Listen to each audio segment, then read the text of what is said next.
ലുഹാ നിസ്കാരം കഴിഞ്ഞ് കുറച്ച് കഴിഞ്ഞ് ലുഹറിൻ്റെ മുമ്പുള്ള സുന്നത്ത് നമസ്കരിക്കാൻ പറ്റുമോ എന്നുള്ളതാണ്.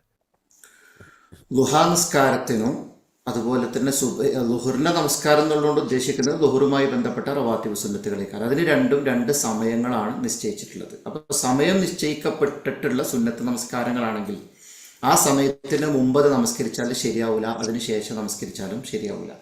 ഇവിടെ ലുഹാ നമസ്കാരത്തിന്റെ സമയം എന്ന് പറയുന്നത് സൂര്യൻ ഉദിച്ച് സൂര്യൻ ഒരല്പം പൊന്തിയതിന് ശേഷം മുതൽ നമസ്കരിക്കാം എന്ന് പറഞ്ഞാൽ ഒട്ടകക്കുട്ടികൾ ഭൂമി മണല് ചൂടായിട്ട് എഴുന്നേൽക്കുന്നൊരു സമയമുണ്ട്. ആ സമയം മുതലാണ് ദുഹാ നമസ്കാരത്തിൻ്റെ സമയം ആരംഭിക്കുന്നത്.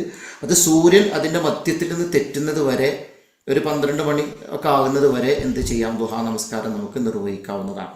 എന്നാൽ ലുഹറിൻ്റെ സുന്നത്ത് എന്ന് പറയുന്നത്, ലുഹറുമായി ബന്ധപ്പെട്ട റവാത്തിബ് സുന്നത്തുകൾ എന്ന് പറയുന്നത്, അത് ലുഹർ സമയമായതിനു ശേഷം നമസ്കരിച്ചാൽ മാത്രമേ അത് ലുഹറിൻ്റെ സുന്നത്തായിട്ട് പരിഗണിക്കുള്ളൂ. അപ്പോൾ അതുകൊണ്ട് തന്നെ ലുഹറിൻ്റെ സമയമാകണം, അഥവാ ഒരാളുടെ നിഴൽ അയാളുടെ വലുപ്പത്തിനേക്കാൾ കൂടുതലാവണം. അതാണ് ലുഹറിൻ്റെ സമയം എന്ന് പറയുന്നത്. ബാങ്ക് കൊടുക്കണം. അപ്പോൾ ബാങ്ക് കൊടുത്തു കഴിഞ്ഞാലല്ലാതെ ബാങ്ക് കൊടുക്കുന്നതിന് മുമ്പ് അഥവാ ലുഹറിൻ്റെ സമയമാകുന്നതിന് മുമ്പ് നമ്മൾ ലുഹർ നമസ്കാരത്തിൻ്റെ റവാത്തിബ് സുന്നത്ത് നിസ്കരിക്കുക എന്നുള്ളത് ശരിയല്ല. അങ്ങനെ നമസ്കരിച്ചാൽ അതിൻ്റെ പ്രതിഫലം അയാൾക്ക് ലഭിക്കുകയില്ല. അതുകൊണ്ട് തന്നെ ലുഹാ നമസ്കാരത്തിൻ്റെ സമയത്ത് ലുഹറിൻ്റെ സുന്നത്ത് നമസ്കാരം നമുക്ക് നമസ്കരിക്കാൻ പറ്റില്ല. ലുഹയുടെ സമയത്ത് ലുഹ നമസ്കാരമാണ് നിർവഹിക്കേണ്ടത്. ലുഹർ ആയതിനു ശേഷമാണ് ലുഹറിൻ്റെ നമസ്കാരം നിർവഹിക്കേണ്ടത് എന്നതാണ് മനസ്സിലാക്കാൻ സാധിക്കുന്നത്. വല്ലാഹു തആല ആലം.